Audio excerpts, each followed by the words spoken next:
dan analisis regresi linear berganda.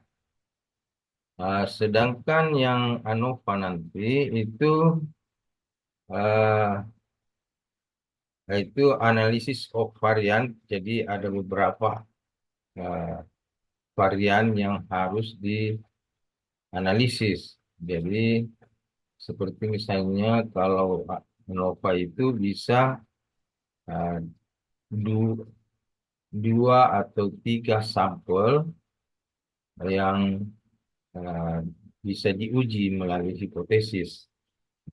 Uh,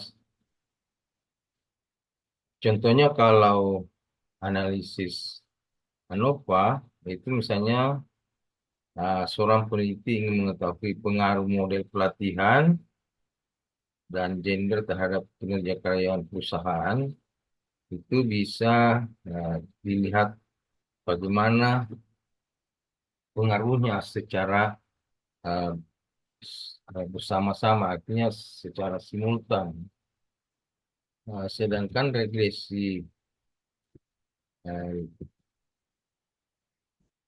regresi linear sederhana dan regresi linear ganda itu kalau uh, hanya dua, misalnya kalau untuk menguji regresi linear sederhana itu biasanya uh, kalau kita mau melihat pengaruhnya dari satu variabel independen ke dengan variabel dependen, itu kalau linear sederhana. Kalau regresi linear berganda itu dua atau lebih variabel independen, ya. Itu yang harus kita bahas pada hari malam ini. Mudah-mudahan bisa selesai. Jadi uh, nanti bulan Desember kita sudah ujian. Untuk selanjutnya saya persilakan Ibu uh, Fatima untuk melanjutkan materinya. Silakan Bu Fatima. Iya, terima kasih Pak Dr. Andi Rifai. Baik, Bapak Ibu, eh, Alhamdulillahirrahmanirrahim. Puji syukur kepada terakhir Tuhan Yang Maha Esa, Allah Subhanahu Wa Taala, karena pada hari ini kita masih diberikan kesempatan, utamanya kesehatan dan kemauan dari Bapak Ibu untuk mampu melanjutkan kuliahan kita ya, walaupun masih dalam kondisi secara daring. Ya, di sini Bapak Ibu mungkin ada yang masih dalam perjalanan. Tidak apa-apa, Pak. Dilanjutkan saja ini. Saya lihat ada yang di luar ya. Ya, Pak. Lanjut saja, Pak. Hati-hati, Pak. Eh, karena apa? Minggu lalu kita sudah membahas tentang uji T ya Bapak Ibu. Jadi malam ini kita akan melanjutkan ke materi selanjutnya yaitu uji F. Tapi sebelum saya lanjutkan, ada yang masih ingat Bapak Ibu kemarin ada berapa jenis uji T yang sempat saya sampaikan? Yang kemarin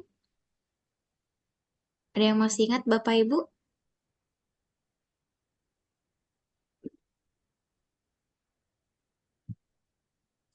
Ya kalau mungkin dilupa-lupa ya karena ya, jadi Bapak Ibu, kemarin kita sudah mempelajari tentang uji T one sample t-test dan uji T two sample t-test ya. Yang tugasnya kemarin itu adalah salah satu uji asumsi klasik yang harus dipenuhi ketika kita melakukan uji T independen baik itu one sampel maupun two sampel. Nah, kalau kita melakukan uji T, itu uji asumsi klasik yang harus kita penuhi adalah uji normalitas dan uji uji apa Bapak Ibu? Uji homogenitas ya. Nah, sebenarnya uji asumsi klasik ini juga berlaku ketika kita ingin melakukan pengujian analisis varians. Nah, analisis varians ini termasuk ke dalam uji F ya. Jadi uji F itu dilakukan pada uji analisis hipotesis ketika kita menggunakan analisis data ANOVA, ya analisis regresi maupun analisis korelasi. Tapi untuk malam ini kita cukup membahas dua saja Bapak Ibu seperti apa yang dikatakan oleh Bapak Dr. Andi Rifai bahwa analisis of variance dan analisis regresi. Nah, yang perlu Bapak Ibu ketahui sebelumnya adalah apa perbedaan dari uji T dan uji F. Mungkin ada Bapak Ibu yang tahu apa perbedaan dari kedua uji ini? Ada yang bisa?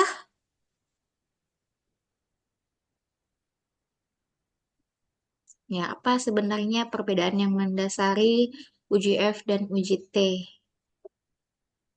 Ada Bapak Ibu yang tahu?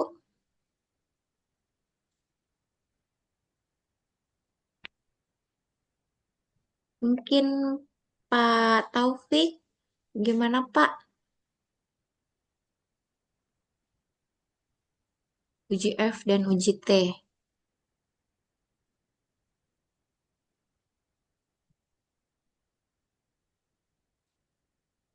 Gimana Pak Taufik? Oh, Ya, yang saya pernah dengar itu Bu, uji T. ya. Kalau uji T bagaimana Pak dia? Kalau uji T dia itu eh, mau mengetahui perbedaan signifikan antara dua sampel atau populasi. Ya. Kalau uji F bagaimana Pak? Kalau uji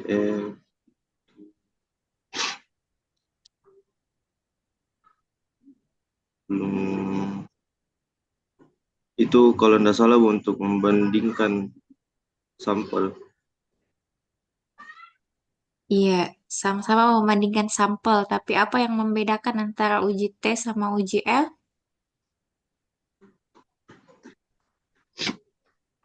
Ya, Pak Taufik, jadi sudah betul ya kalau uji T itu dia untuk melihat bagaimana perbedaan antara dua kelompok sampel independen dalam suatu populasi penelitian, yaitu kalau uji T. Tapi kalau uji F adalah bagaimana kita bisa melihat ya perbandingan antara dua kelompok lebih dari dua Pak ya. Jadi tiga, ya empat, pokoknya lebih dari dua kelompok sampel independen dalam suatu populasi penelitian. Jadi itu bedanya. Nah, kalau seperti yang saya katakan tadi, salah satu bentuk pengujian dari UJF itu adalah analysis of variance ya atau biasa disebut dengan ANOVA ya. Jadi Bapak Ibu kalau ketemu sama istilah ANOVA nanti sudah bisa tahu bedanya. Oh, ini dia berbicara tentang uji F, bukan uji T lagi. Kalau dia uji T, berarti dia bisa saja hanya ingin mengetahui bagaimana perbedaan satu variabel atau suatu kelas independen terhadap suatu variabel dependen. Nah, kalau dia ANOVA atau GF, dia biasanya ingin mengetahui bagaimana pengaruh atau perbedaan lebih dari dua variabel atau kalau di regresi biasanya kita sebut uji simultan. Nah, itu dia melibatkan uji F. Ya, Bapak Ibu ya. Nah, yang pertama kita bahas di sini adalah mengenai uji ANOVA.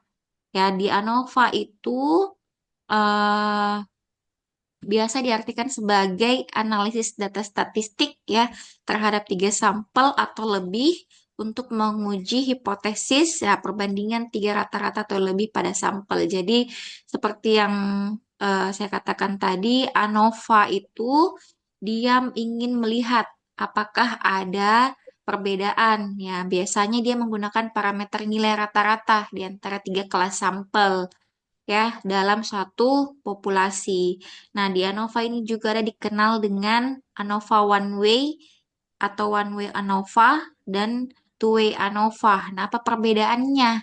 Ya, kalau one way ANOVA dia hanya ingin melihat ya secara sederhana bagaimana perbandingan antara tiga kelas ya. Misalnya ya di sini saya hanya menampilkan contoh dari TUI Anova. Nah, perbedaannya adalah Bapak Ibu bisa lihat di kalimat terakhirnya ya. Kalau dia one way ANOVA, dia hanya ingin melihat bagaimana pengaruh model pelatihan ya terhadap eh, kinerja karyawan. Nah, tetapi model pelatihannya itu bisa jadi online, offline, atau mix online offline. Jadi ada tiga perlakuan yang berbeda ya. Tetapi kalau dia two-way ANOVA, dia ingin melihat bagaimana pengaruh model pelatihan terhadap kinerja karyawan, tetapi ditinjau secara gendernya. Nah, itu ada lagi faktor yang mungkin menjadi tinjauan kita di dalam melihat suatu hipotesis penelitian ya. Jadi ada faktor yang mungkin bisa jadi kinerja karyawan itu berinteraksi dengan gender. Artinya apa? Ya, mungkin saja kita bisa mengasumsikan bahwa kinerja karyawan itu berbeda berdasarkan tingkat gendernya ya, laki-laki atau perempuan seperti itu. Jadi itu perbedaannya Bapak Ibu ya, antara one way dan two way ANOVA. Saya tidak tahu di sini ada enggak ya sistem.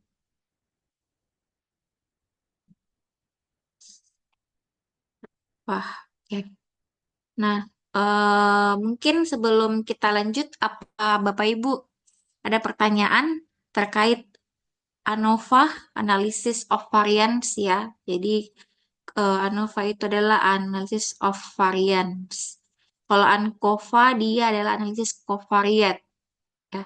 Jadi Bapak Ibu kalau mau lihat contohnya seperti ini ya, biasanya eh, kita bisa mengambil contoh di one sample independent, tetapi ya biasanya kita ambil eh, bisa ambil ini, tetapi kita pakai lagi faktornya. Misalnya untuk A1 sampai A10 itu adalah responden laki-laki, A11 sampai 30 ya mungkin responden perempuan, begitu pula di pelatihan online.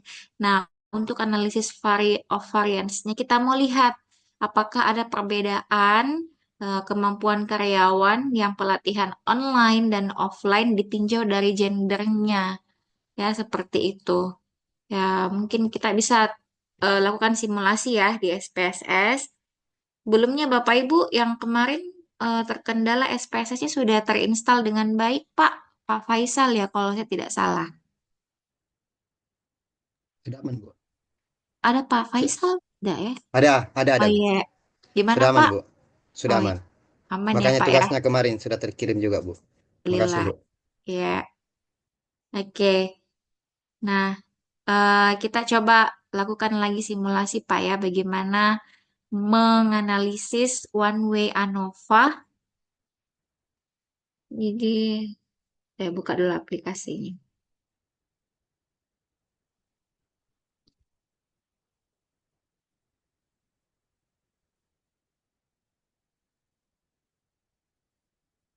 Ya, saya sudah lihat beberapa tugasnya. Ya, oke. Sudah bagus ya Bapak Ibu. Jadi, terima kasih karena sudah mau memperbaiki dan belajar untuk melakukan tugasnya dengan baik. Karena saya sangat mengapresiasi usaha dari Bapak Ibu untuk mau memperbaiki dan belajar bahwa memang kalau saya dari sosial saya sangat ini tidak apa-apa karena beda kalau ilmu eksak yang mengerjakan tugas statistik dengan orang yang sosial. Tapi saya sangat mengapresiasi bahwa Bapak Ibu mau memperbaiki dan belajar kembali ya. Sudah lihat semua tugasnya di sini ya 10. Tapi hanya 8 orang Bapak Ibu. Emang hanya 8 orang ya?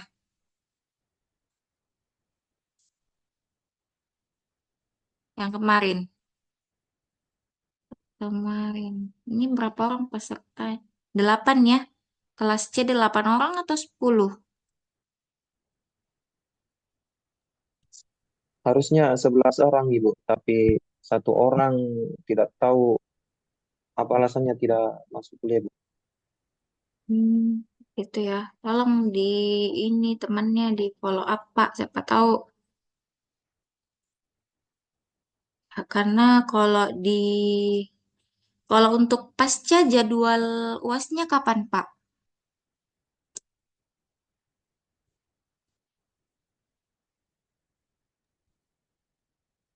Ya Bu, kenapa Bu? Kalau untuk pasca jadwal UASnya kapan? Minggu kedua bulan Desember Ibu. Minggu kedua ya. Berarti kita usahakan minggu depan itu sudah pertemuan terakhir ya. Ya, jadi saya sisa satu kali masuk, kita UAS. Seperti nanti kita komunikasikan sama Mbak Dr. Andi Rifais bagaimana bentuk UASnya. Ya, oke kita kembali lagi. Di sini SPSS, saya belum share screen nih. Oke, Bapak Ibu boleh semua aplikasinya dibuka kembali. Jadi untuk mata kuliah ini memang saya mengkhususkan bagaimana Bapak Ibu bisa mahir untuk mengoperasikan aplikasi analisis statistik seperti SPSS. Karena kalau di dalam penelitian, aplikasi ini adalah aplikasi yang paling sederhana dan paling mudah untuk digunakan ya dalam penelitian. Oke, sudah Bapak Ibu semuanya?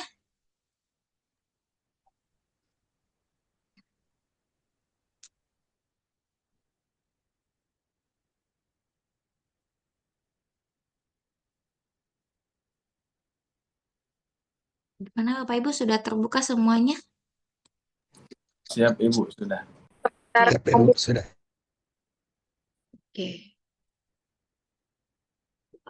Untuk datanya, supaya Bapak Ibu tidak mengetik satu-satu, saya bagikan saja ya Bapak Ibu. Bisa diakses di sini. Coba di scan barcode-nya muncul tidak ya filenya?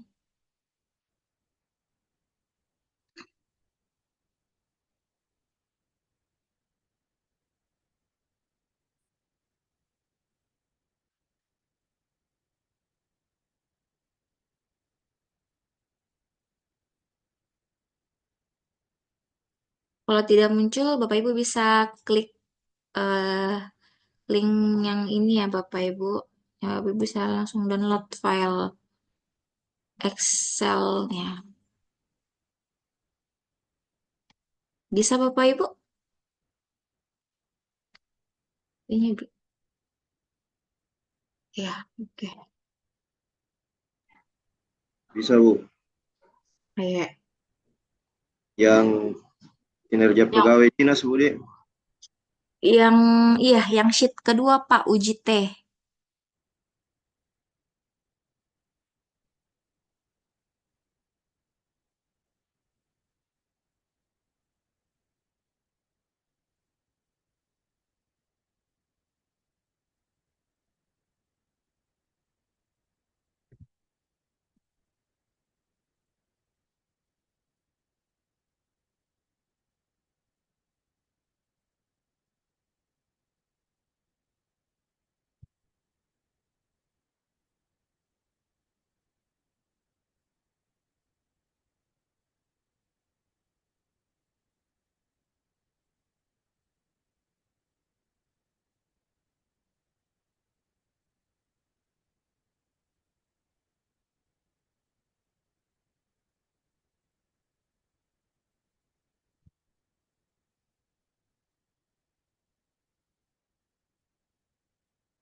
Sudah Bapak Ibu?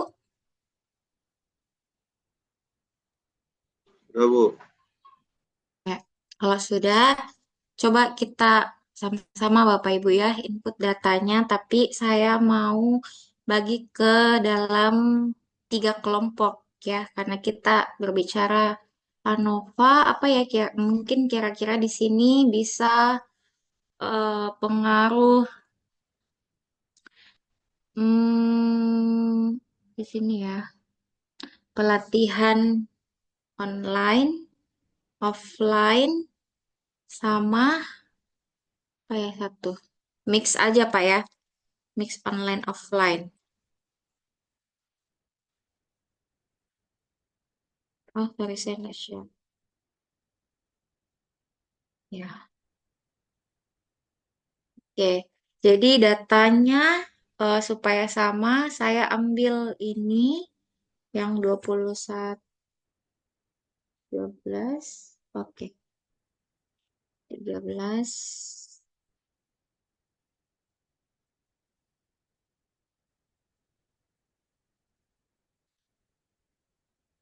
Ya. Saya potong sini saja. 20.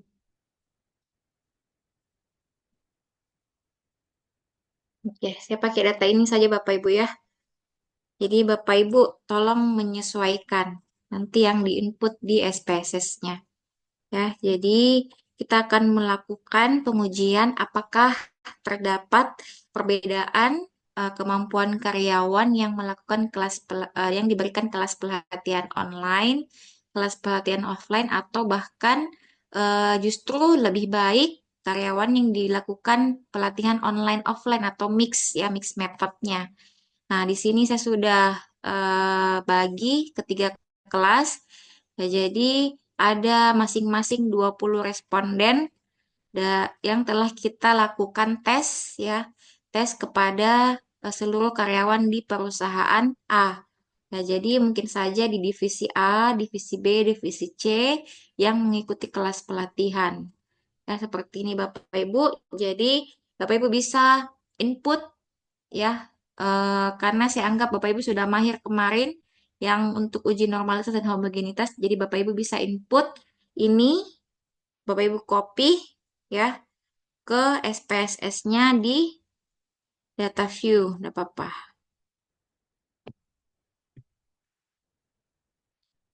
Oke, jadi di variabel view Bapak Ibu kita definisikan dulu variabelnya ya.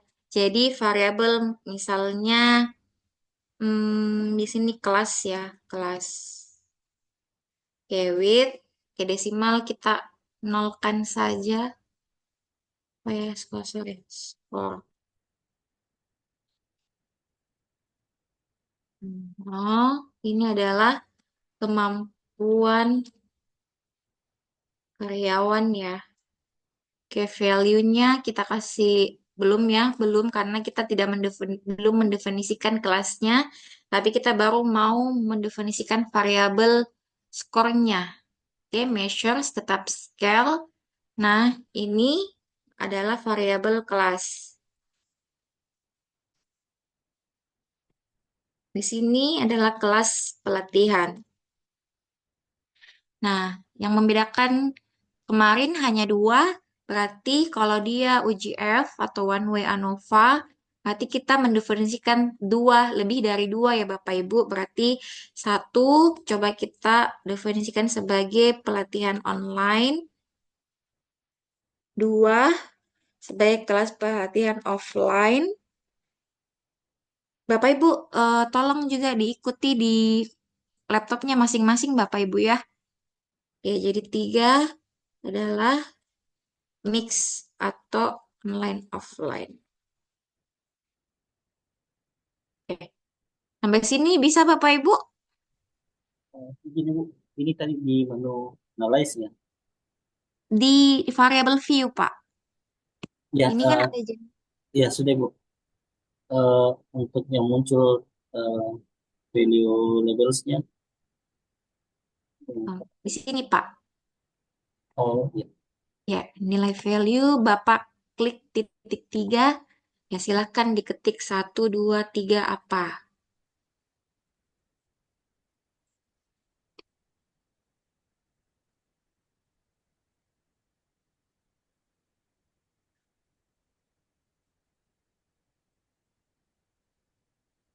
Nah, setelah itu jangan lupa diganti measure-nya adalah nominal. Bapak Ibu ya. Oke, sampai sini dapat semua Bapak Ibu? Ibu bisa diulang tadi yang isi values-nya. Oh ya, oke. Saya Reset dulu kalau gitu semua. Oke. Eh, ya. Misalnya kan kita mau bikin satu lagi variabel kelas. Oke. Decimalnya kita 0. Labelnya adalah kelas pelatihan. Yang value-nya kalau Bapak Ibu klik ini, nanti akan muncul titik 3. Bapak Ibu klik, nanti akan muncul kolom value labels. Sudah Pak? Sudah, Bu. Ya. Nah, value-nya 1, labelnya adalah pelatihan online. Jadi kita mendefinisikan nanti kalau kita input di data view, 1 itu adalah skor milik kelas online. Oke, kita klik add. Nah, nanti 2 itu adalah offline. Lalu klik lagi add. Yang ketiga, terakhir adalah mix online line. Sorry. Bisa di remove Bapak Ibu ya kalau mungkin ada kesalahan gini. Gimana Bapak Ibu? Sudah semua? Sudah, Bu. Nah, oke. Measure-nya Pak, jangan lupa diganti jadi nominal.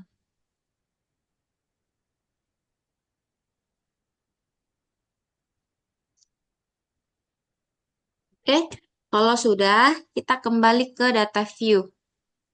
Ya. Nah, sekarang tugas Bapak Ibu copy data yang ada di Excel tadi. Ya, Bapak Ibu boleh tolong dibikinkan lagi satu kolom ini nilainya. Jadi Bapak Ibu potong di angka 20 dan bikinkan satu lagi untuk kolom mix online offline-nya.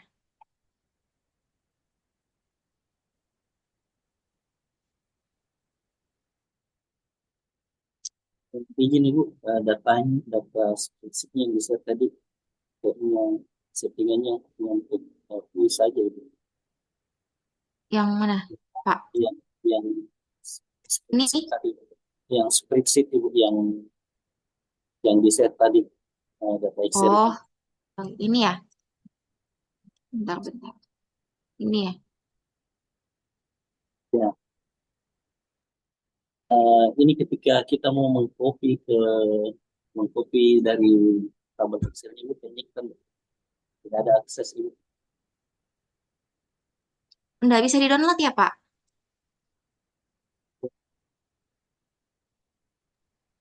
Dia, Ibu, kalau terbuka di situs, Ibu, tidak langsung masuk ke Excel. Bukan filenya. Oh, begitu ya.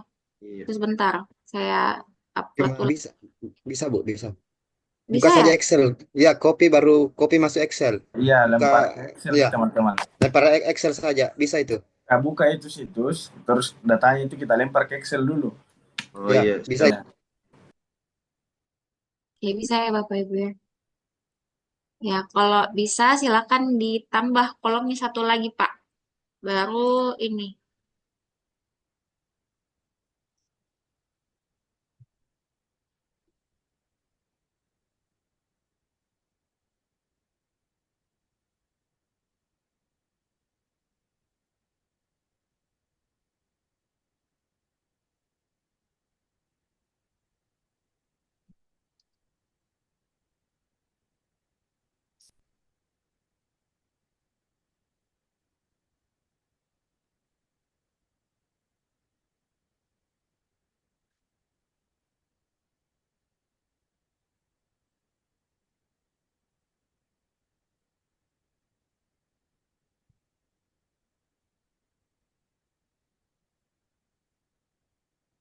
Oke,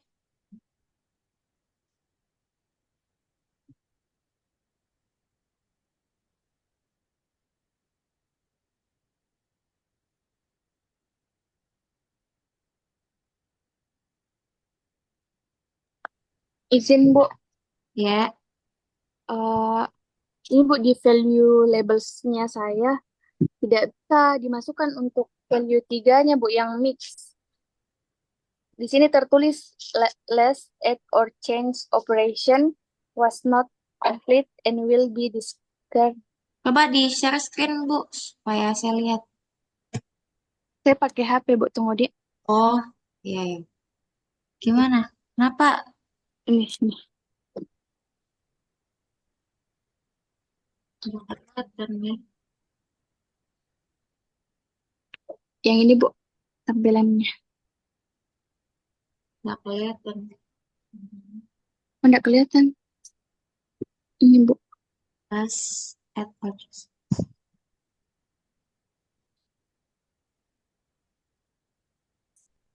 Coba cancel, Bu. Iya.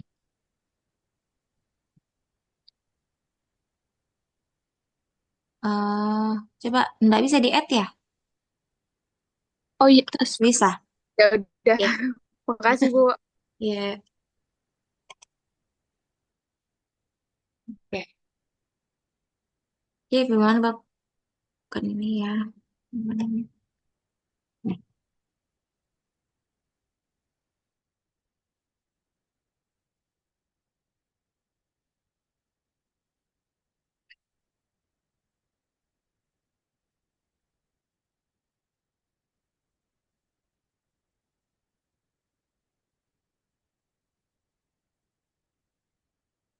Oke, Bapak Ibu, sudah ditambahkan kolomnya satu. Sudah, Bu. Oh ya, oke. Saya bisa lanjut ya. Jadi, Bapak Ibu silakan copy untuk yang latihan online dulu. Jadi kita Ctrl C, lalu kita buka lagi SPSS-nya untuk di data view. Ya, silakan di copy, Pak. Nah, ini saya sudah copy untuk kelas A-nya. Ya, dan kelasnya Bapak Ibu sudah definisikan tadi bahwa satu itu untuk kelas online. Berarti Bapak Ibu ketik satu. Ya, sama seperti yang kemarin Bapak Ibu. Oke, kalau sudah Bapak Ibu silahkan teruskan untuk kelas offline dan kelas mix-nya. Sama dari Excel-nya kita copy lalu paste ke SPSS-nya. Jadi Bu, kalau saya ketik di kelasnya satu, itu tidak tidak muncul otomatis online. Oh ya, berarti Bapak tolong bisa klik ini Pak. Yang ini ada simbol A di samping gambar lingkaran di Oh iya Bu, menunya. Pas ya, sudah muncul Pak? saya coba Bu. Oh iya sudah Bu. Ya.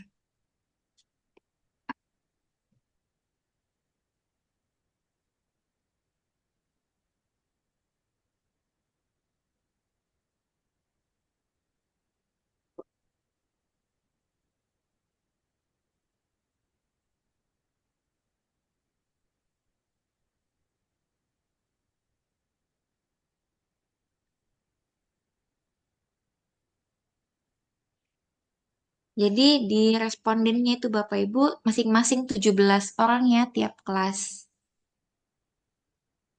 Jadi ada 51 data.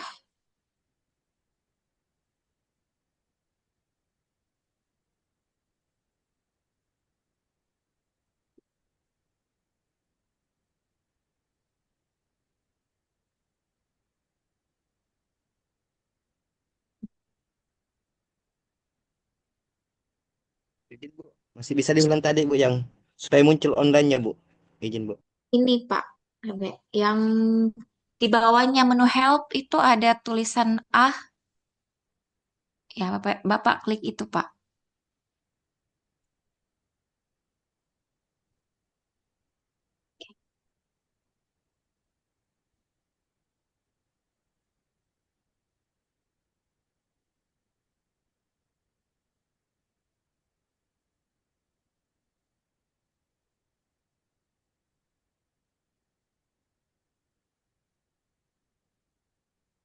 Gimana Bapak Ibu sudah sampai di sini?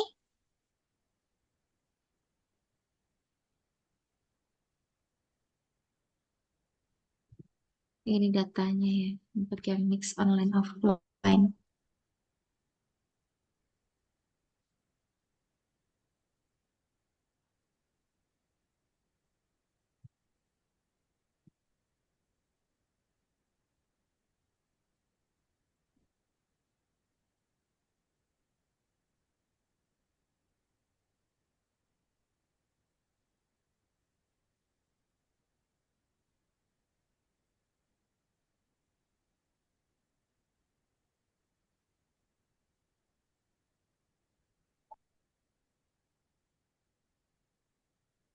Gimana Pak? Andi Risma Winardi?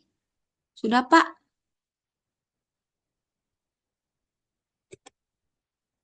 Belum Ibu, ini langsung keluar ininya Bu, aplikasinya Bu. Baru Oh, sementara login kembali. kalau Pak Nur Fajri gimana Pak? Alhamdulillah sudah. Oke. Bu Wina? Mohon maaf Ibu, saya menggunakan tab karena laptop sedang lalat. Oh, ya.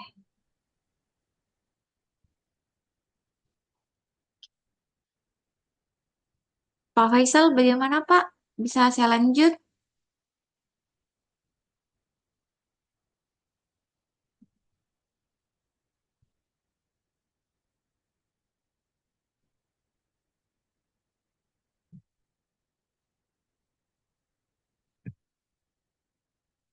Bisa Pak? Nah, oke. Nah, kalau sudah, Bapak Ibu klik menu Analyze dan Compare Means. Di situ ada menu One Way ANOVA. Jadi Analyze, Compare Means, dan One Way ANOVA. Nah, untuk yang di variabel, nanti akan muncul kotak dialog seperti ini. Untuk variabel kemampuan karyawan, kita masukkan ke dependent list. Dan untuk kelas pelatihan, kita masukkan ke faktor.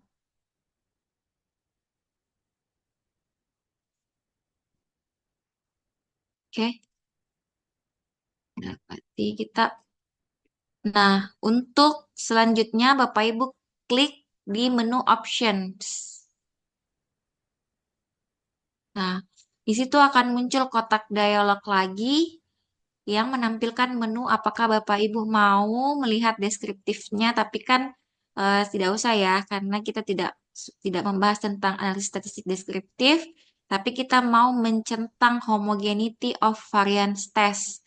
Karena sekali lagi, salah satu uji asumsi klasik yang harus dipenuhi oleh UJF adalah uji homogenitas. Artinya kita bisa membedakan ketiga kelas ini dengan asumsi bahwa ketiga kelas memiliki variansi atau homogen.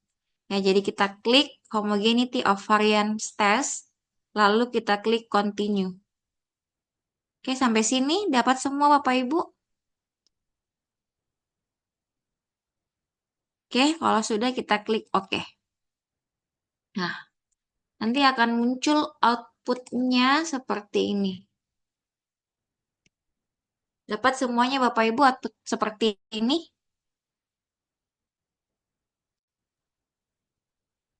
Iya, sudah muncul Ibu. Ya, berarti, nah kalau kita ingin melihat ya, apakah terdapat perbedaan antara kelas yang diajar pelatihan online, offline dengan mix, ya kita lihat dulu apakah dia memenuhi asumsi homogen, ya karena nilai homogenitasnya itu kita peroleh 0,803, artinya lebih dari 0,05 berarti asumsi kita terpenuhi, ya.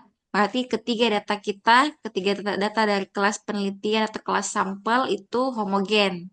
Nah, selanjutnya untuk menguji hipotesis kita lihat di tabel ANOVA, ya. Di sini kita perhatikan adalah nilai signifikansinya, yaitu diperoleh 0,013. Ini lebih kecil atau lebih besar daripada 0,05 Bapak Ibu? Sorry. Lebih besar? Siapa yang mengatakan lebih besar? Oh, sorry, Kecil itu, Bu. 0,013 ya? Oh, lebih kecil, Iya, Bu. Pak. Iya, Lebih lebih kecil. kecil. Ya, berarti hipotesis kita diterima atau ditolak. Kalau misalnya kita mengatakan bahwa, oh ternyata ada perbedaan. Ya, kalau dia lebih kecil dari 0,05, berarti hipotesis kita diterima. Artinya memang ada perbedaan kemampuan karyawan yang diberikan pelatihan secara online, offline, maupun pelatihan ya online offline. Nah, kalau pertanyaannya yang mana lebih baik, nah ada dikatakan uji lanjut ya. Tapi biasanya kalau orang tidak mau uji lanjut, dia cukup melihat nilai rata-ratanya, yang manakah yang paling tinggi. Apakah di kelas online atau di kelas offline atau justru di kelas model pelatihan mix seperti itu Bapak Ibu ya. Nah, di sini Bapak Ibu juga bisa ada kolom F. Nah, Bapak Ibu, kalau misalnya uji signifikansi kita ya, ketika kita melakukan uji signifikansi di sini nilainya 0,05. Misal, ya kita pasti bingung atau ragu apakah hipotesis kita itu diterima atau ditolak karena kriteria pengujian kita itu biasanya lebih kecil atau lebih besar. Nah, biasanya itulah fungsi mengapa kita disediakan atau ditampilkan F hitung pada SPSS. Jadi, ketika kita mendapatkan nilai signifikansi, kita ragu-ragu untuk menjustifikasi hipotesis kita bisa lihat nilai F-nya lagi. Kalau dia nilai F-nya lebih besar dibandingkan F tabel, ya berarti hipotesis kita diterima. Tetapi kalau dia F hitungnya lebih kecil dibandingkan F tabel, berarti hipotesis kita ditolak, Bapak Ibu ya. Mungkin Bapak Ibu sedikit bingung seperti apa. Jadi Bapak Ibu, kalau Bapak Ibu ketik di Google ya nilai F tabel, ya mungkin akan muncul seperti ini. Kalau ini T tabel Bapak Ibu bukan F. Jadi sini hanya sebagai contoh saja.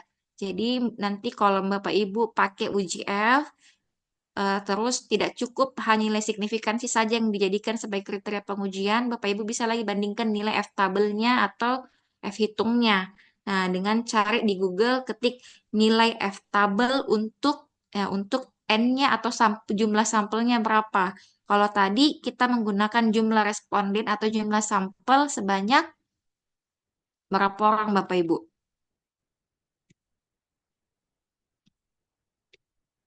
Berapa orang tadi? 17 kali 3 ya. Berarti 51 orang.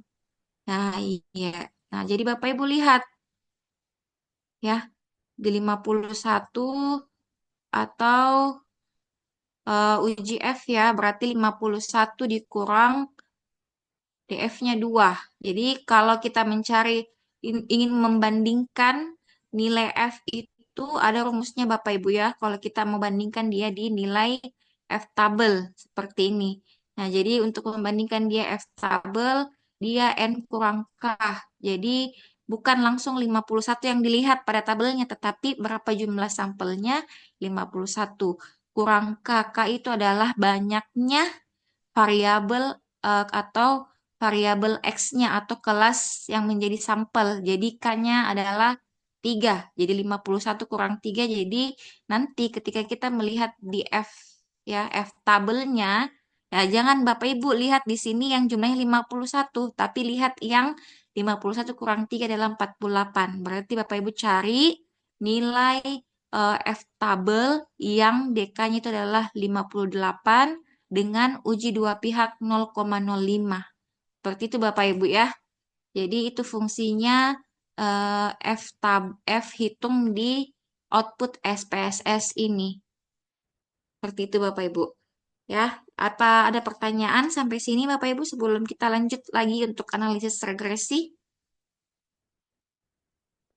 Nah, jadi pada dasarnya kalau kita menganalisis data itu adalah hal yang mudah Bapak Ibu ya, tidak sulit. Cuman bagaimana cara kita mengolah, apakah sudah tepat interpretasinya, ataukah sudah tepat cara menganalisisnya itu yang sulit. Tetapi kalau kita sudah mampu menganalisis dan menginterpretasi data, itu akan menjadi mudah untuk mengambil suatu keputusan apakah hipotesis kita itu diterima atau tidak. Begitu Bapak Ibu ya. Sampai sini ada pertanyaan Bapak Ibu sebelum kita lanjut lagi? Izin Bu, tadi Iya. disampaikan bahwa untuk apa namanya membandingkan tabel F itu dengan rumus yang tadi apa namanya N dikurang K berarti 48. Nah, berarti Iya. kalau contohnya seperti ini Bu, nilai F di SPSS 4,743 dibandingkan dengan nilai F ini tadi kira-kira besar yang mana? Iya, biasanya Bapak Ibu, sepanjang pengalaman saya menganalisis data, nilai signifikansi itu akan selalu sejalan dengan nilai F hitung dan F tabel. Artinya apa? Kalau kita mendapatkan bahwa seperti ini Pak ya, contohnya hipotesis kita diterima, Artinya kalau diterima berarti nilai F hitungnya lebih besar daripada F tabel, berarti nilai 4,743 ini akan lebih besar dari nanti hasil F perbandingannya, karena tidak akan mungkin muncul dua keputusan yang berbeda dalam suatu analisis. Seperti itu, Pak. Kalau berdasarkan pengalaman saya. Jadi kalau misalnya di sini signifikan ini, kita sudah menjustifikasi, oh ini nilainya 0,05 lebih kecil daripada 0,05, berarti hipotesis saya diterima. Nanti ketika Bapak Ibu juga mau membandingkan dengan nilai F tabelnya dengan F hitung, pasti akan diperoleh hasil yang sama, bahwa hipotesis Bapak juga diterima dengan nilai F hitungnya itu pasti lebih besar daripada F tabel. Seperti itu, Pak. Jadi akan selalu selaras dengan nilai signifikansinya. Itu otomatis ini sejalan. Iya, iya. Ada juga biasa kasusnya minus, Bapak Ibu ya. Nah, biasa kalau kita dapat minus, kita berasumsi bahwa ini bisa, kenapa bisa beda? Nah, sedangkan nilai signifikansinya kan dia kecil dari 0,05. Sedangkan kalau kita perhatikan di F tabel itu Bapak Ibu tidak akan ada nilai minus ya. Kalau Bapak Ibu lihat di sini tidak ada nilai minus sama sekali. Nah, jadi untuk catatan, nilai F hitung dan F tabel itu yang di output analisis spesies itu tidak menyatakan nilai-nilainya, tetapi dia menyatakan arahnya, arah positif atau arah negatif. Ya, jadi kalau misalnya minus 4,7 seperti yang diperoleh tadi, minus 4, misal minus 4,743, ya tidak berarti kalau nilai T tabelnya misalnya kita 2,173, ya lebih kecil yang minus 4,7, tidak Pak, tetapi tetap lebih besar karena itu tidak menandakan minus secara angka, tetapi dia arahnya apakah positif atau negatif di daerah penolakan atau penerimaan hipotesisnya, seperti itu Pak ya. Ya, tapi sepengalaman saya tidak akan ada dua keputusan yang berbeda ya dia dalam suatu rangkaian analisis data. Pasti akan selalu sejalan, baik itu F tabelnya ataupun nilai signifikansinya. Seperti itu, Pak. Ya, gimana Pak? Jelas ya? Atau ada lagi yang ingin dikonfirmasi?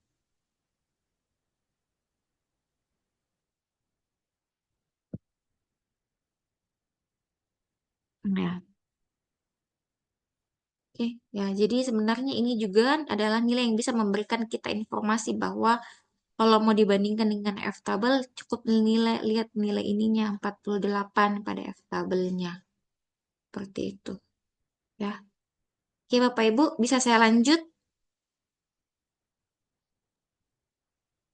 Ya. Ya.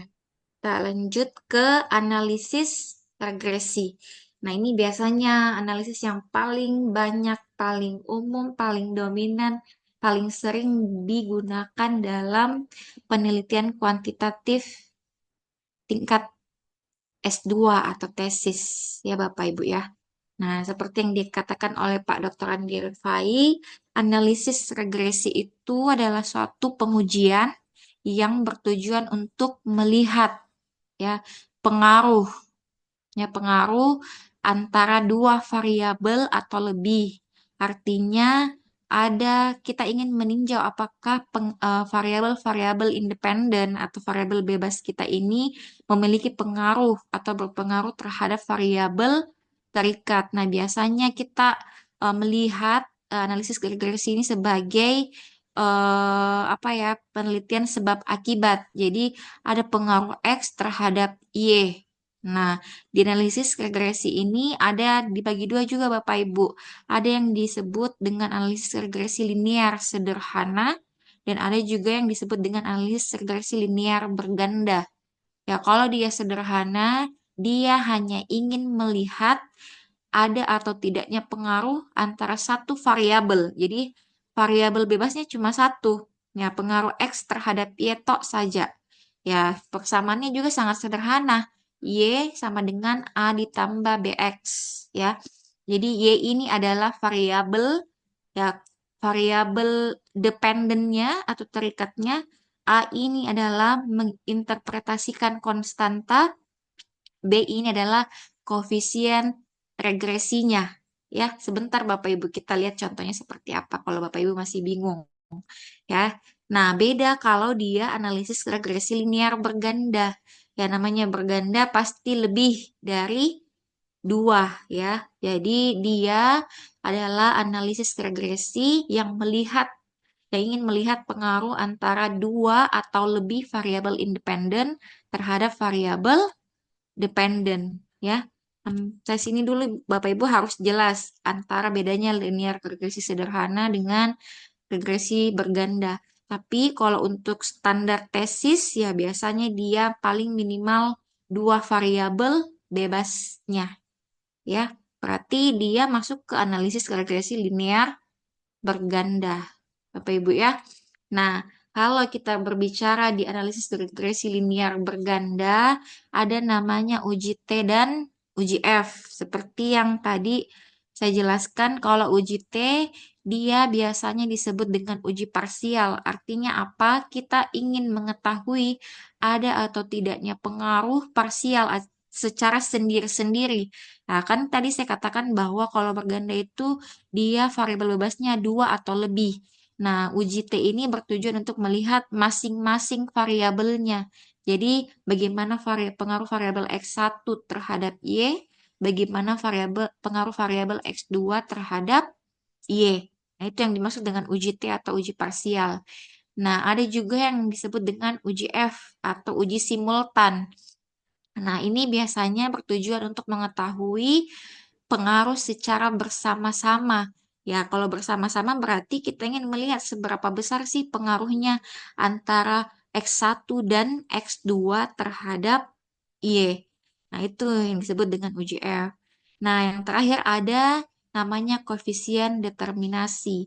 Jadi, koefisien determinasi ini adalah untuk memberikan kita gambaran seberapa besar kontribusi atau pengaruh yang diberikan dari variabel X atau variabel independen kepada variabel dependen ya. Jadi mungkin saja di penelitian kita mencari pengaruh variabel X1, X2, X3, tetapi kalau kita melihat berapa besar kontribusi pengaruh dari ketiga variabel itu terhadap variabel Y, itu sangat kecil. Itu boleh jadi terjadi seperti itu, Pak. Jadi, koefisien determinasi di sini berfungsi untuk melihat seberapa besar kontribusi dari variabel bebas terhadap variabel terikatnya. Ya, Bapak Ibu ya. Nah, untuk gambarannya seperti apa, Bapak Ibu bisa lihat di contoh Excel-nya pada sheet regresi berganda. Bapak Ibu tolong dibuka kembali ya sheets yang tadi. Nah, di situ contohnya kita akan melihat ya bagaimana pengaruh motivasi kerja, beban kerja terhadap kinerja karyawan di perusahaan A. Ya, misalnya hipotesis saya bahwa terjadi ada pengaruh positif atau ada pengaruh signifikan dari motivasi kerja dan beban kerja terhadap kinerja karyawan. Itu asumsi pertama saya. Nah, yang kedua adalah ada pengaruh secara parsial ya dari motivasi kerja terhadap kinerja karyawan. Nah, ada juga hipotesis selanjutnya adalah ada pengaruh beban kerja terhadap kinerja karyawan. Jadi Bapak Ibu, kalau kita merumuskan hipotesis dalam analisis regresi berganda itu minimal ada 3 hipotesisnya. Ya, kalau berganda, bagaimana pengaruh X1 terhadap Y, itu yang pertama. Bagaimana pengaruh X2 terhadap Y, itu yang kedua. Dan yang terakhir adalah bagaimana pengaruh simultan antara X1 dan X2 terhadap Y. Ya, Bapak Ibu ya. Nah, sekarang Bapak Ibu bisa mengcopy kembali, menginput ketiga data ini ke dalam SPSS. Silakan Bapak Ibu. Buka lagi kembali SPSS-nya. Oke, jadi ini yang caranya untuk menghapus. Bapak Ibu klik ini yang nomor 1, klik kanan, clear. Oke, kita bikin variabel kembali. Jadi variabel yang pertama itu adalah motivasi ya, X1. Kita namakan X1 saja. Desimalnya sebenarnya tidak berpengaruh, tapi kita nolkan saja. Labelnya adalah X1 motivasi karyawan. Oke, values tidak ada. Measure scale. Cukup seperti itu untuk S1. X2 juga sama, Bapak Ibu. X2 desimalnya kita kasih 0, tapi X2 adalah beban kerja. Measures-nya sama, scale. Yang terakhir adalah Y. Kinerja karyawan ya, kalau tidak salah. Ya, kinerja karyawan.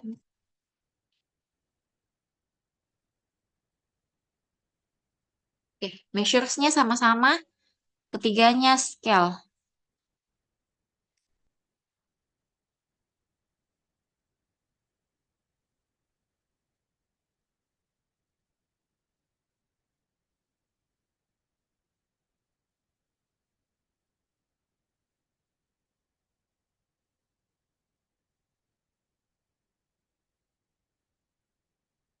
Oke, sudah Bapak Ibu semuanya? Udah, Bu. Nah, ya. Oke, silakan Bapak Ibu input. Langsung di copy saja Bapak Ibu ya, yang dari Excel. Masing-masing X1 sama X2 dan begitu pula untuk variabel Y-nya. Silakan di copy Bapak Ibu. Izin Ibu, tadi yang di Iya. variable view, kalau cara mengulang mereset di mana? Ini Pak, klik kanan terus clear. Ya.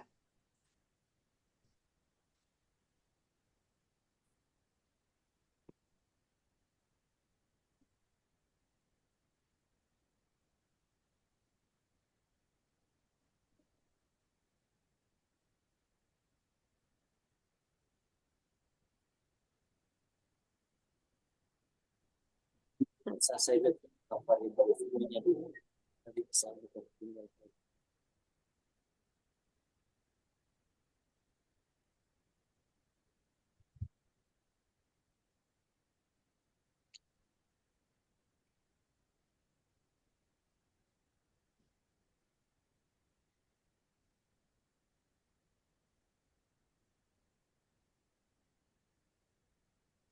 Bisa ditampilkan variable Apanya view, Pak? variable view-nya Ibu. Oh ya ini.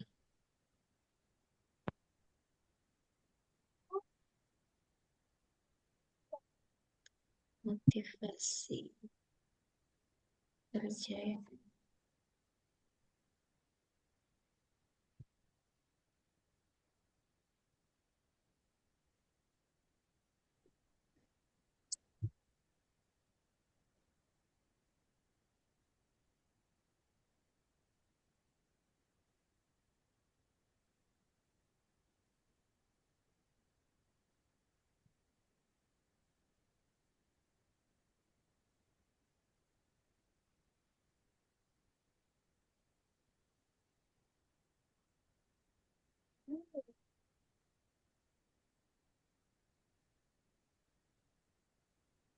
Oke, sudah Bapak Ibu?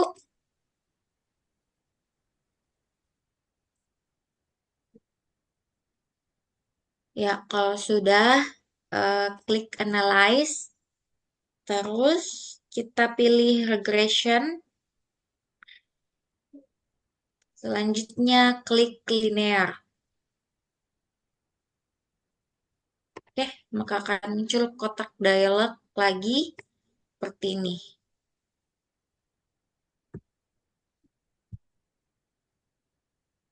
Oke, kalau sudah, kita masukkan untuk variabel X1 dan X2-nya. Jadi Bapak Ibu shift ya X1 dan X2 ke kolom independence dan kinerja karyawan ke kolom dependent.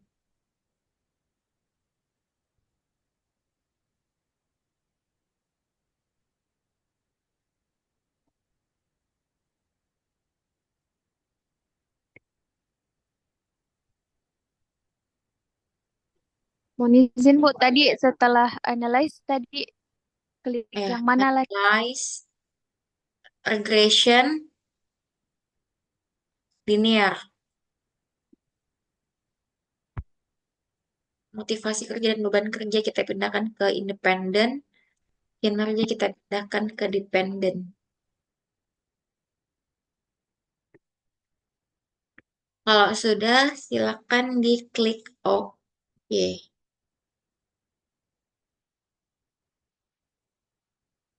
Tapi Bu, di bagian Ya, yang linear regression statistik langsung di continue saja. yang mana? Ya, Oke. Ya, Bu. Terima kasih. yang mana? Iya, statistik continue aja. Nanti akan muncul outputnya seperti ini Bapak Ibu ya. Jadi ada ini, ada model summary, ada ANOVA, dan ada tabel koefisien. Ini 3 tabel ini yang akan memberikan kita informasi seperti apa pengaruh dan koefisien determinasi dari variabel X terhadap variabel Y. Oke, dapat semua Bapak Ibu seperti ini outputnya? Iya Bu, dapat Bu. Oke, nah yang pertama adalah kita ingin melihat apakah terdapat pengaruh motivasi kerja terhadap ya. Jadi kita mau lihat dulu, cari mana ya?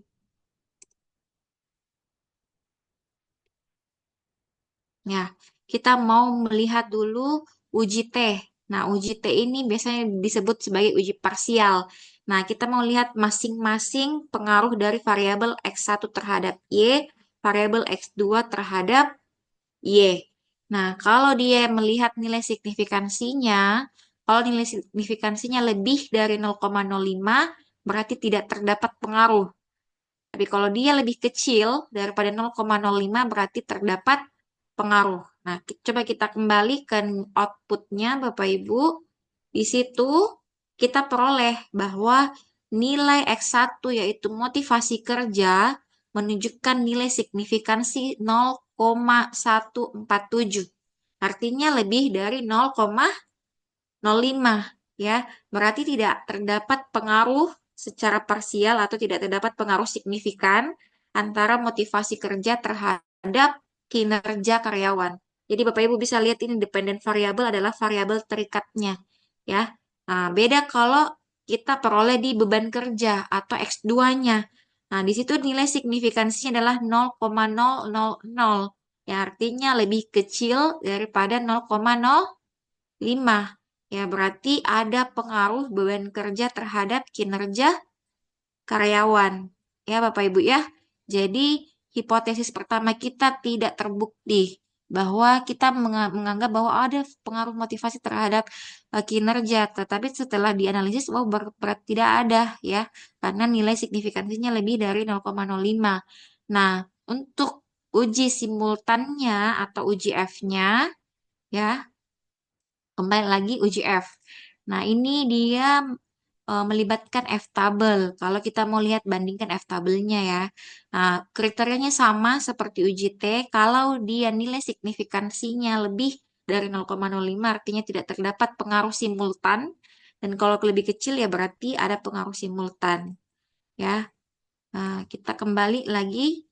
Nah, untuk uji simultannya ini kita lihat di tabel ANOVA. Ya. Ya, Bapak Ibu bisa lihat di sini ada kolom F. Nah, berarti ini yang dipakai untuk melihat kriteria pengujian kita. Kalau dia lebih nilai signifikansinya lebih kecil dari 0,05, ya berarti terdapat pengaruh secara simultan atau secara bersama-sama atau terdapat pengaruh variabel beban kerja dan motivasi kerja terhadap kinerja karyawan. Ya, Bapak Ibu ya. Nah, kalau pertanyaannya, Bu, kenapa bisa beda ketika kita menguji variabel secara parsial masing-masing dengan simultan? Ya, itu bisa jadi terjadi seperti itu, Pak, Bapak, Ibu ya. Jadi bagaimana kita bisa mengolah data, menginterpretasikan data sesuai dengan data yang kita peroleh. Ya, jadi tidak semua asumsi kita itu harus diterima. Ya, bergantung pada data yang kita peroleh di lapangan seperti apa. Nah, itulah tujuannya ketika kita melakukan penelitian, kita bisa mempertanggungjawabkan ya hasil penelitian kita dengan mengajukan misalnya beberapa fakta yang Bapak Ibu dapatkan di lapangan seperti ini. Atau Bapak Ibu bisa dukung dengan data penelitian yang relevan bahwa oh ternyata sebelum saya melakukan penelitian saya juga memperoleh hasil yang sama dengan penelitian sebelumnya bahwa kalau dia secara parsial tidak ada pengaruh, tapi kalau secara simultan dia berpengaruh. Ya, seperti itu Bapak Ibu. Ya. Jadi beda uji T, beda uji F. Ya. Selanjutnya adalah koefisien determinasi. Nah, koefisien determinasi Bapak Ibu yang perlu diperhatikan adalah nilai R square-nya. Ya. Nah, kalau di sini nilai R square-nya adalah 0,863. Ada juga di sampingnya adjusted R squared. Nah, pertanyaannya kapan kita gunakan nilai R square dan kapan kita gunakan nilai adjusted R square. Ya, jadi kalau secara penggunaannya dia nilai R square lebih akurat ketika kita meneliti hanya dua variabel X atau hanya ada dua variabel bebasnya. Tapi kalau dia lebih dari dua variabel bebasnya, maka nilai yang menjadi patokan kita seberapa besar kontribusinya atau koefisien determinasinya adalah nilai adjusted R square-nya. Jadi kalau Bapak Ibu pakai 3 variabel bebas, ya silahkan lihat nilai adjusted R square-nya. Ya. Nah, jadi apa informasi yang diberikan dari nilai ini? Ya, kalau kita ingin melihat seberapa besar kontribusi variabel X, ya, yaitu beban kerja dan motivasi kerja terhadap kinerja, berarti 0,863 ini adalah setara dengan 86,3%. Nah, jadi besar sekali Bapak Ibu ya porsi dari kontribusi beban kerja dan motivasi kerja terhadap kinerja. Seperti itu. Nah, inilah beberapa interpretasinya. Nah, tadi ada juga bisa kita lihat di unstandardized coefficient untuk variabel pengujian parsialnya. Jadi kalau ini kan R square adalah bagaimana kontribusi dari kedua variabel ya, beban kerja dan motivasi kerja. Tapi kalau kita ingin melihat seberapa besar sih kontribusi motivasi kerja terhadap kinerja, berapa besar kontribusinya beban kerja terhadap kinerja. Nah, Bapak Ibu bisa kembali lagi ke tabel koefisien di unstandardized coefficient. Nah, nilai betanya. Nah, motivasi kerja di sini adalah 0,225. Artinya 22,5% kontribusi dari motivasi kerja terhadap kinerja. Makanya kenapa kita memperoleh nilai signifikansinya itu sangat besar karena tidak signifikan ya, hanya 22,5% itu. Nah, sedangkan kalau kita melihat berapa besar kontribusi beban kerja terhadap kinerja, dia adalah 95,1 atau 0,951. Nah, itu fungsinya Bapak Ibu ya. Ketika kita ingin menginterpretasi hasil dari pengujian analisis regresi. Jadi di regresi itu ya ada 3 yang harus kita perhatikan. Yang pertama, bagaimana kontribusi atau bagaimana uji parsial dari masing-masing variabel. Yang kedua, bagaimana pengujian secara simultan dari keseluruhan variabel independen terhadap dependen. Dan yang ketiga adalah bagaimana kontribusi atau koefisien determinasi dari variabel independen terhadap variabel dependen. Ya, seperti itu Bapak Ibu. Ya, ini baru analisis regresi dengan 2 variabel bebas. Kalau Bapak Ibu mau ambil 5 ya boleh. Caranya sama. Ya, pada dasarnya caranya sama, interpretasinya sama. Ya, sampai sini ada pertanyaan Bapak Ibu terkait analisis regresi berganda.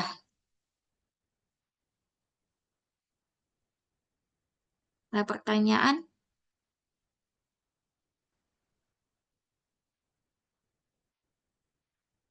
Ya, jadi lagi-lagi Bapak Ibu harus diperhatikan ya. Nah, biasanya ini koefisiennya, ini konstantanya artinya kalau ya, saya lupa jelaskan interpretasinya nanti. kalau dimasukkan ke dalam persamaannya yang ini, mana ya? Yang ini ya. Jadi karena kita tadi hanya pakai 2 variabel, berarti kita cukup sampai di sini, Bapak Ibu ya.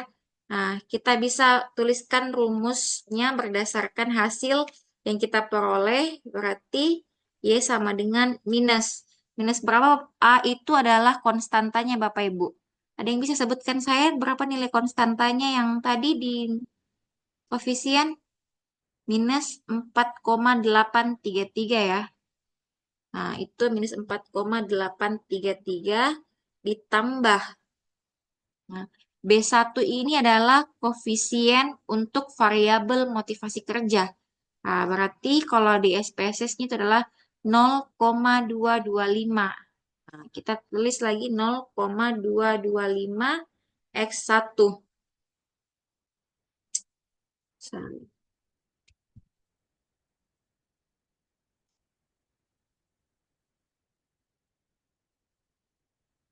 Oke, X1. Nah, tambah, silakan lihat lagi. Untuk koefisien di variabel X2-nya adalah 0,951. Nah, 0,951.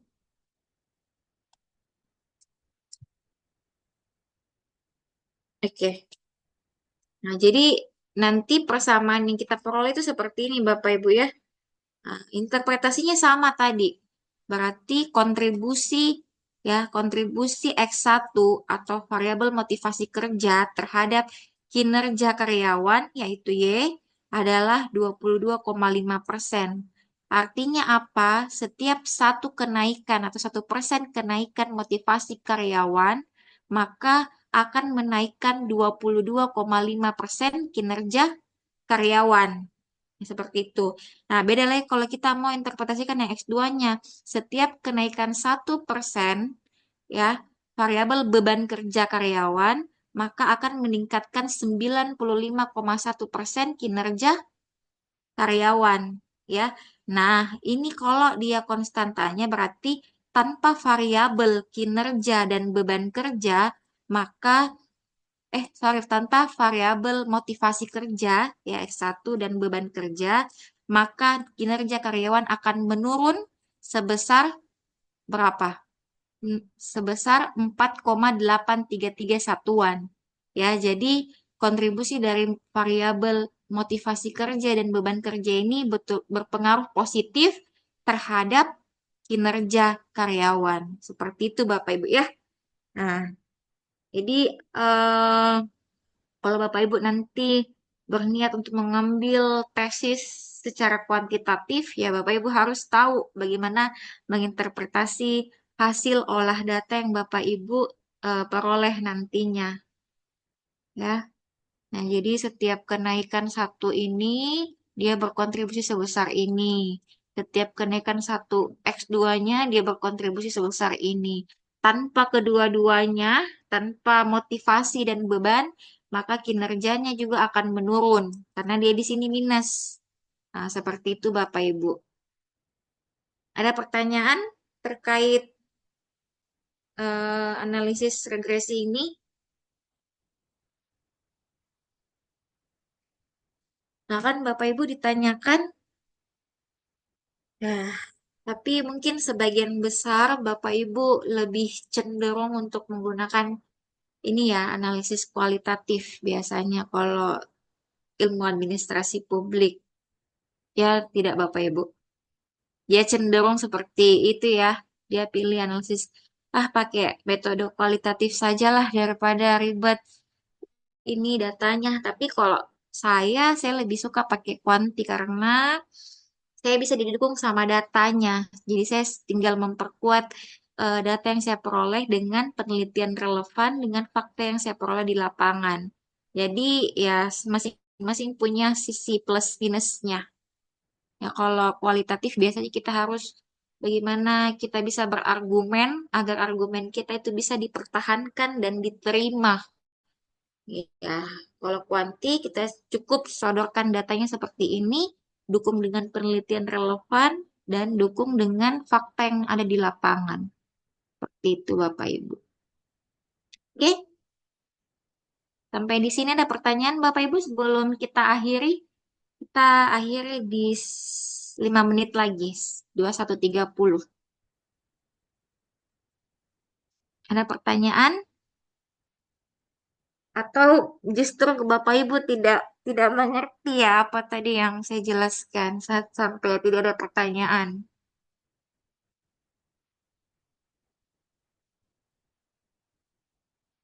Silakan ditanyakan Bapak Ibu, tidak apa-apa kalau saya menjelaskan lagi supaya betul-betul clear Bapak Ibu ya.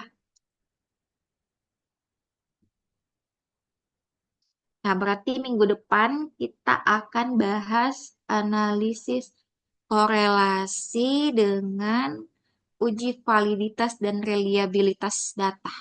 Ya, itu terakhir minggu depan. Ya, kita sampai di sini saja dulu analisis regresi linear berganda.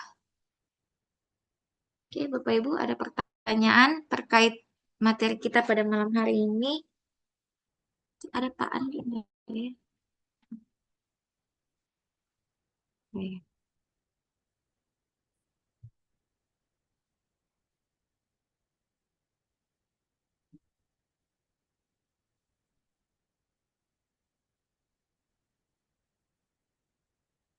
Tidak ada Bapak Ibu? Jelas semuanya? Kalau Bapak Ibu tidak ada pertanyaan berarti saya asumsinya semua paham. 100% ya. Berarti semua kelas C paham terhadap materi statistik pada hari ini ya.